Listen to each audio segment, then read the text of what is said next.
Fala pessoal, sou Rian do canal Nômade Asiático e aqui hoje vim trazer mais um vídeo, importante para vocês. Mas antes disso, de falar do assunto, vamos mostrar aqui o preço atual do Bitica, do famoso Bitica. Aqui ó, 110 dólares. Tá muito volátil, o preço tá movimentando muito, na semana e no mês.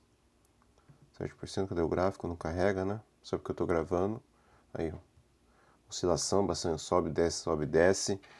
Uma boa oportunidade quando dá aquelas quedas para você estar acumulando mais satoshis. Aqui, o mempool, as transações, para você ver a transação, os blocos minerados, as transações passando e as taxas, a taxa de transação ultimamente está muito baixa. Isso geralmente significa que as pessoas estão, em vez de transacionar, tá holdando, Holdando é segurando o ativo, não tá vendendo. E nesses últimos meses, assim, 5, 6 meses, a taxa tá baixa, para quem quer fazer uma transação ou também para quem quer fazer uma consolidação de UTXO, tá sendo muito bom. O que é isso, uma consolidação de UTXO?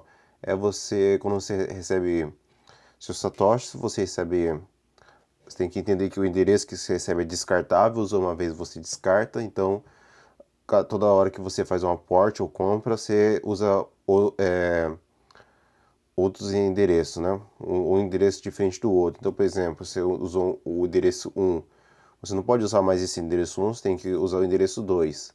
Assim vai. Aí vai acabando acumulando. E no futuro, quando você for gastar uma boa quantidade, para você não pagar uma taxa alta, você faz uma consideração que é juntar todos aqueles satoshi, em um endereço só, Por exemplo, você tem satoshi acumulado em 4 endereços, você vai lá e manda para o endereço 5, Você junta tudo, Aí junta o seu saldo total para você gastar com menos taxa. E daí eu vou deixar para outro vídeo. Hoje eu vim falar a importância, Tá tendo muito essa volátil, Todo mundo fala que é volátil, todo mundo acaba vendo o preço do Bitcoin, não o valor, O que realmente importa, Porque o preço é uma definição, de quantia de dinheiro que o mercado determina para aquele tal ativo, Não só para o Bitcoin, mas para as outras ações, Para as outras coisas também. E também você é importante entender não o preço do Bitcoin em si, mas o valor dele, para que significa, Que é utilidade ou a importância, de algo que tem para aquela pessoa, O valor é subjetivo, aquela pessoa que determina, o valor para algo, não é objetivo, muitos acabam achando que o valor é objetivo e não subjetivo, Acabam confundindo isso, E vou falar aqui algumas características, o valor, porque é importante, você se ater ao valor do Bitcoin que ele representa na sua vida e que vai representar no futuro, Porque é um ativo que eu acredito, Você pegando um gráfico aqui, sobe, sempre vai subir porque ele é escasso, Que nem a moeda fiduciária, Que nem as moedas, O dólar, euro ou iene, aqui no Japão, que é infinito, Consegue imprimir, Quando você pega, por exemplo,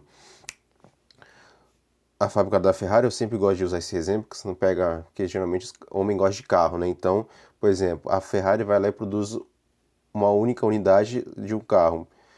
Vai ter, porque como ele só existe um carro no mundo, Vai ter um valor, Vai ter um preço, Que vai ter um valor. A partir do momento que ela fabricar dois, três, quatro carros, vai mudando, porque aquilo não é mais escasso, não é mais tão raro, que nem o Bitcoin, a moeda fiduciária, não, ela não é tão rara. A pessoa imprime uma nota, duas notas, pode imprimir a nota que eles quiserem, do Banco Central de cada país, Então, é isso, Agora vamos falar das características importantes que eu acho essencial você entender que a primeira delas é descentralização. Quando você pega descentralização, como assim descentralização? O Bitcoin não depende de nenhum governo, estado, empresa, nada.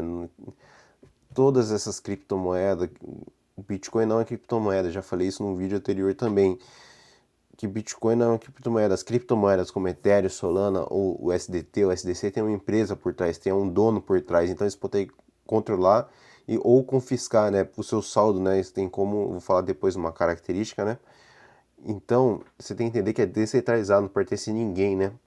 Tem milhares quantidade de nó, né, de computadores rodando aquele a blockchain, né, do Bitcoin, né, espalhado pelo mundo, né? Eu tenho aqui um nó do Bitcoin rodando, né?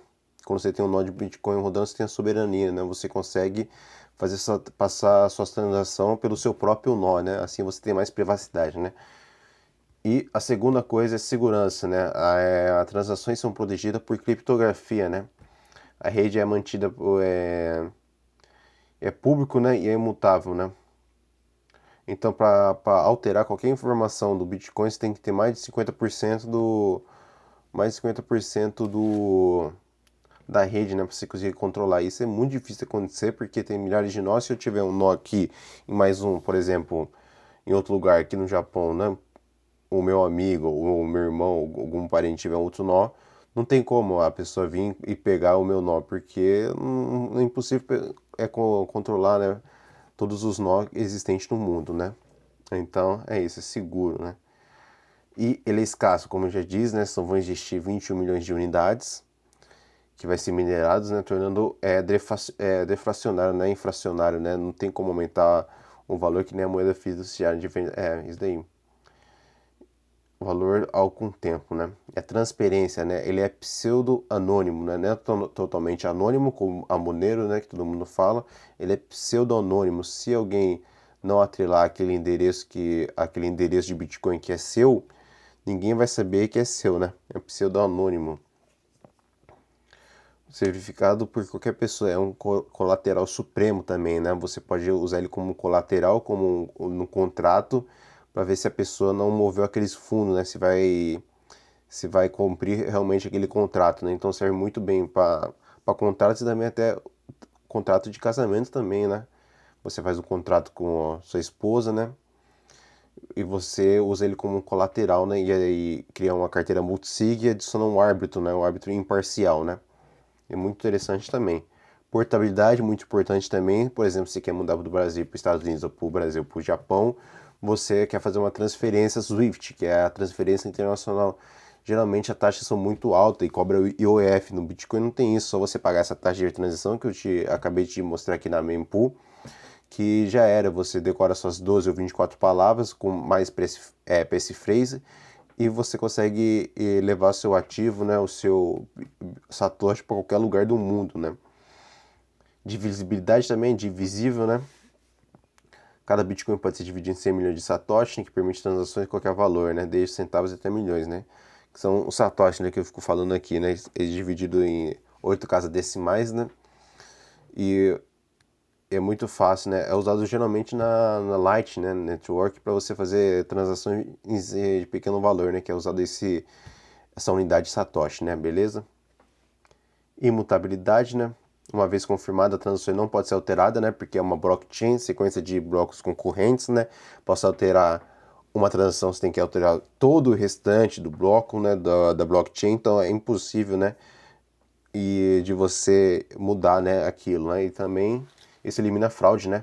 Também e rug pull, né? Você voltar a transação, né? Não tem como, você transacionou, você não tem como alterar. Então tem que tomar cuidado quando você for mandar qualquer saldo, qualquer valor de Bitcoin, você confirmar corretamente se o endereço está certo, né? Antes de mandar transacionar aquele saldo, beleza? Resistência à censura, muito importante, eu acho que para quem mora no Brasil, empresário que recebe muito processo na justiça, né? Justiça trabalhista, que acontece muito, né? Ele recebe um processo e ele é intimado, ele não sabe, né, que ele foi intimado e o processo, em vez de ir para pegar no CNPJ dele, acaba descendo pro CPF dele e acaba continuando a conta bancária dele, né? Isso acontece bastante, né, com os empresários no Brasil e isso o Bitcoin não tem como, ninguém consegue, ninguém consegue impedir, né, que você envie ou recebe Bitcoin. É um dinheiro soberano, né, que você controla apenas porque se tiver a chave privada é soberano. E acontece muito também com influenciadores ou alguém que tem uma opinião política, né, pública diferente daquela pessoa, o governo vai lá e censura naquela pessoa, não deixa ela ela usa a censura e congela a conta bancária, os bens, né? E no Bitcoin não tem como fazer isso.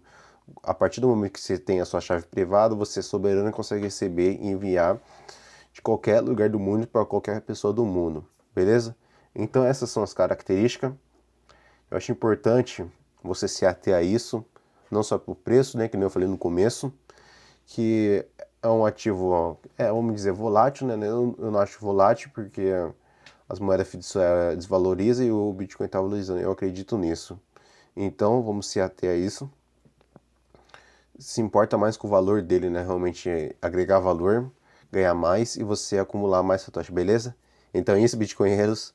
Tamo junto e se inscreve no canal, compartilha com seu amigo que não sabe aquela diferença, que só vê o Bitcoin como investimento e deixa um like para fortalecer esse canal e aumentar a comunidade aqui, beleza? Tamo junto, falou!